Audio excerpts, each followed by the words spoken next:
කොහොමද ඉතින් මං හිතනවා ඔයගොල්ලෝ හැමෝම හොඳින් ඉන්නවා ඇති කියලා. ඉතින් අපිට මෙහෙ ගෝල්ඩන් වීක් එකට නිවාඩු හම්බෙලා තමයි තියෙන්නේ. ඉතින් මේ නිවාඩු දවස්වල ගෙදරට වෙලා ඉන්න කම්මැලිනේ. අපි දෙන්නත් එක්ක මේ යන්නේ පොඩ්ඩක් එළිය ඇවිදින්න. අපි අද ඔයාලව ලස්සන තැනකට එක්කගෙන යනවා. මීට කලිනුත් අපි මෙතනට යන්න හිටියා. හැබැයි ඒ කාලේ එතන ඒ තරම් ලස්සන නැති නිසා මේ වසන්ත කාලේ තමයි එතන ගොඩාක්ම ලස්සන. ඒ නිසා අද අපි එතනට යන්න තීරණය කළා. ඔන්න ඉතින් වාහනේත් පාකින් එකේ දාලා අපි මේ පයින් ඇවිදගෙන යන්නේ එතනට. පුංචි දොරක් තමයි පයින් යන්න තියෙන්නේ. දැන් නම් එළිය හරිම ලස්සනයි. ගස් එහෙම කොළ පාට වුණාම මාරම ලස්සනයි.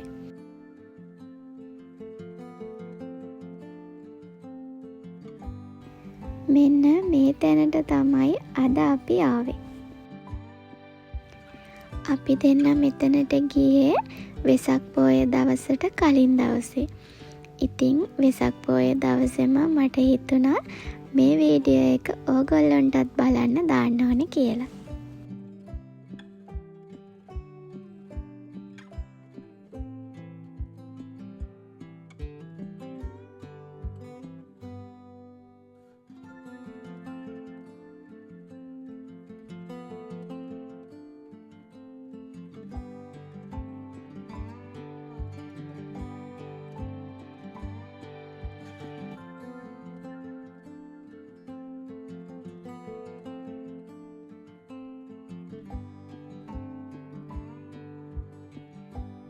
මෙතන හරිම ලස්සනයි.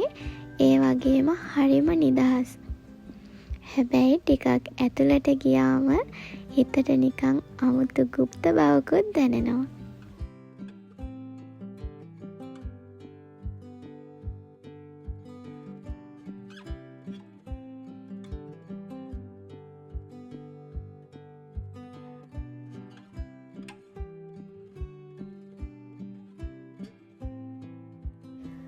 මුලින්ම අපි දෙන්න තනියම මෙතනට ගියාට අපේ යාළුවෝ ටිකකුත් පස්සේ මෙතනට ආවා. ඒගොල්ලොත් අපි යනවා කියපු නිසා මෙතන බලන්න ආවා.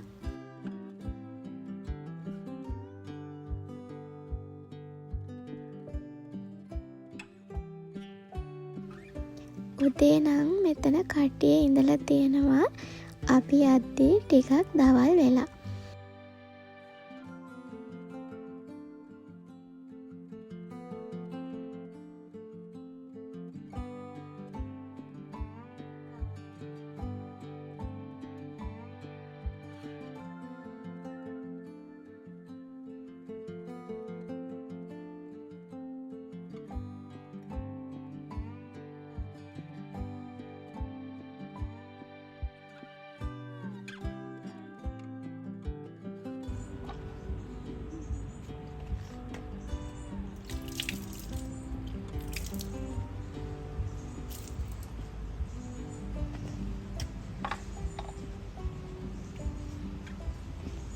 වගේ තැන් මේ ගොඩක් ඔය පූජනීය ස්ථාන වලට යනකොට එහෙම තියෙනවා. මේ එතනින් අත සෝදගෙන එහෙම තමයි යන්න තියෙන්නේ. ගොඩක් තැන් වල තියෙනවා. මම කලින් වීඩියෝ එකකත් ඒ ගැන ඔයාලට මම හිතන්නේ කිව්වා. මට මතකයි එහෙම. ඇත්තටම මේ තැන පුදුම ලස්සනක්. ඒ වගේම එතනට ගියාම හිතට මාරම නිදහසක් දැනෙන්නේ.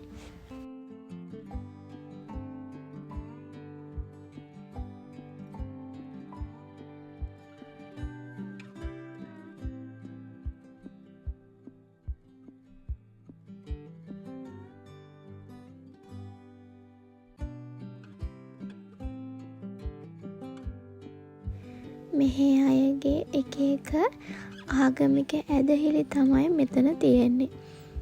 අපි නම් ඒ ගැන වැඩි එහෙම දන්නේ නැහැ. හැබැයි ඉතින් මේ වගේ තැන් බලන්න මම නම් ගොඩාක් ආසයි.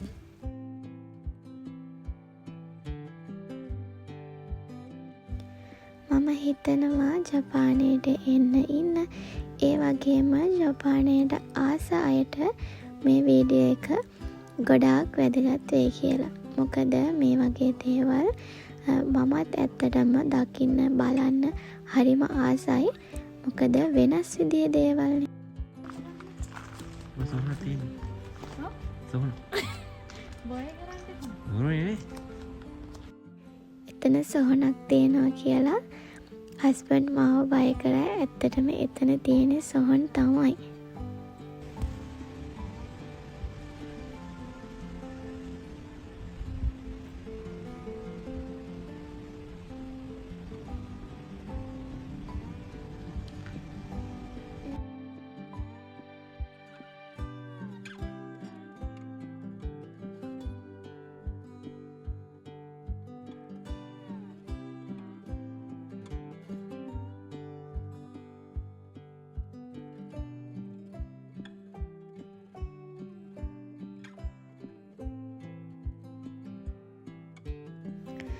මං ඔය තනියම කියව යන්නේ හස්බන්ඩ් මාව දාලා ඉක්මනට ඉස්සරහට ගියා.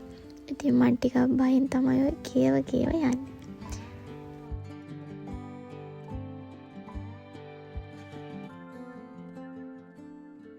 ගෙදර ඉන්න කම්මැලි හිතුනම මේ වගේ තැනකට ගිහිල්ලා ටික වෙලාවක් ඉඳලා ආවම ඇත්තටම හිතටත් හොඳයි. මෙහි අපි තනියම ජීවත් වෙද්දී එහෙම ටිකක් එළියට ගිහිල්ලා රිෆ්‍රෙෂ් වෙලා ආවම ඇත්තටම අපේ මනසට ඒක ගොඩාක් හොඳයි.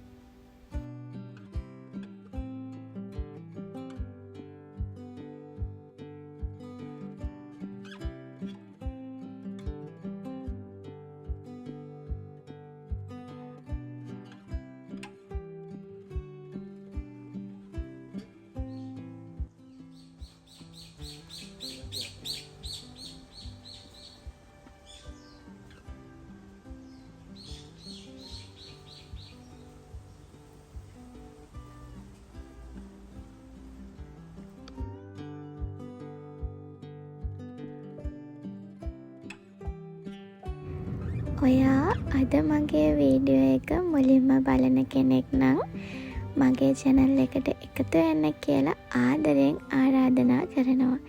ඒ වගේම මම දාපු කලින් වීඩියෝසුත් ඔයාට බලන්න පුළුවන්.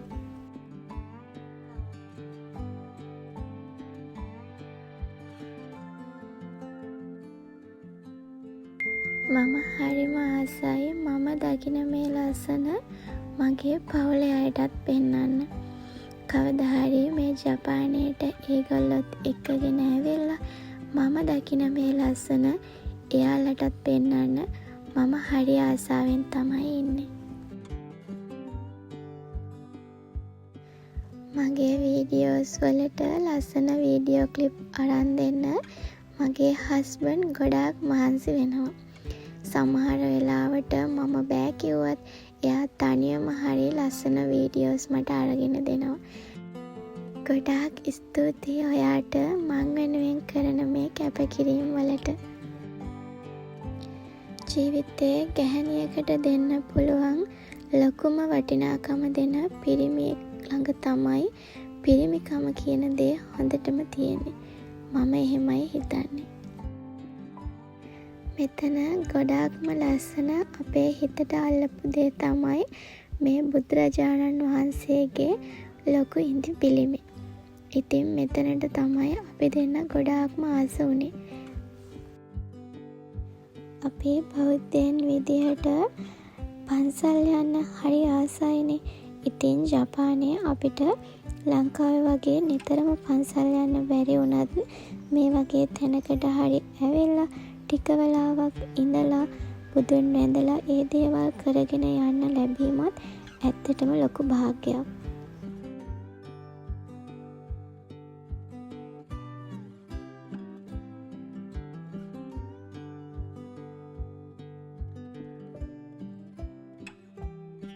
මම කාලයක් තිස්සේ බලාපොරොත්තු හිටිය ඒ දේත් ඔන්න මට ඉෂ්ට වුණා.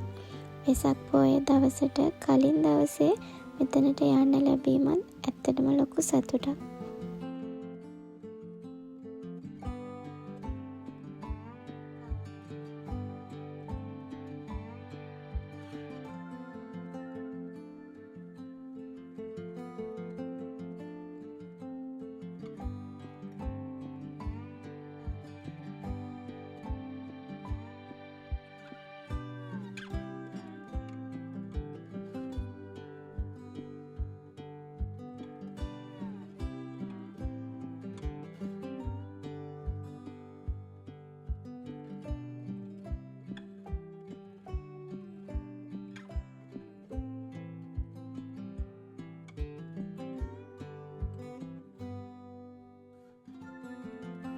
අපි ගිහින් ටික වෙලාවක් ගියාට පස්සේ අපේ යාළුවනුත් මෙතනට ආවා.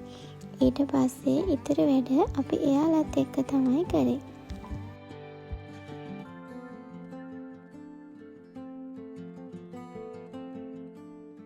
බුදුන් වඳින්න මං හරිම ආසයි.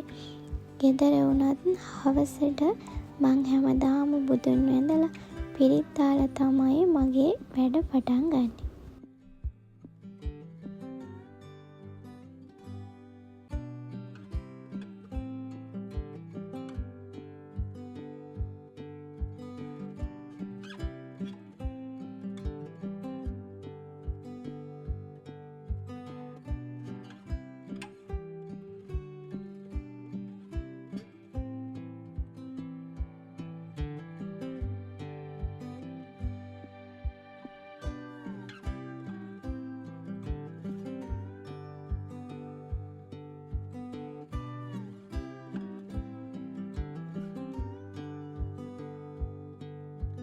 මේ ඇතුලේ බුදුරජාණන් වහන්සේගේ මේ වගේ ලස්සන බුදු පිළිමයක් තියෙනවා. ඉතින් මෙහි අයත් ඇවිල්ලා එතනට වන්දනා කරනවා අපි දැක්කා. මෙතනත් හරිම ලස්සනයි. මට මෙතනට ගියාට පස්සේ දැනුනේ ලංකාවේ පන්සලක බුදු ගයක් ඇතුළට ගියා වගේ.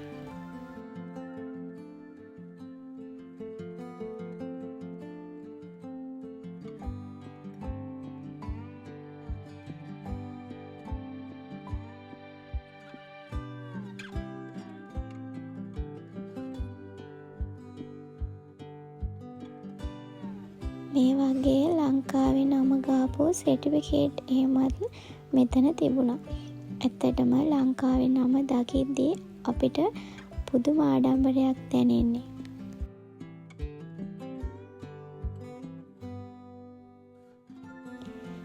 අන්න ඔය වගේ ලස්සන දේවල් තමයි මෙතන බලන්න තියෙන්නේ. ඉතින් අදට වීඩියෝ එක මෙතනින් ඉවර කරන්නම්. එහෙනම් ආයෙත් දවසක ලස්සන වීඩියෝ එකකින් හම්බ වෙනකන් ඔයගොල්ලෝ හැමෝම සතුටින් පරිස්සමට ඉන්න. ගිහින් එන්නම්.